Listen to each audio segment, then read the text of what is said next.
Hi guys, it's Maaike today. I'm back with 24 weeks of Christmas cards number 6. Here's the card I made and it's so cute. It's a digi from Bugaboo Stamps. And yeah, he's crying. Oh, what do you mean, son? That's the reindeer. Oh. Anyway, I printed it on watercolor paper with my laser printer. And I didn't think about it. But the odorless spirits might be melting my printing. I didn't realize that before, but there you go.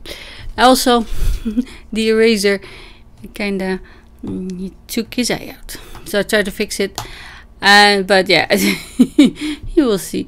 I just used browns, and I'm not sure what kind of dog that is, but he's so sad but funny. So had to use him, and I'm using pencils for my blending so I can get into all the small nooks and crannies.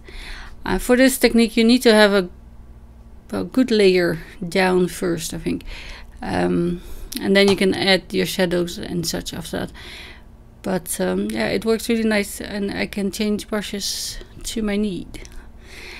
I will turn on the color. I hope you enjoy the rest of the video, and I will see you again soon. Bye!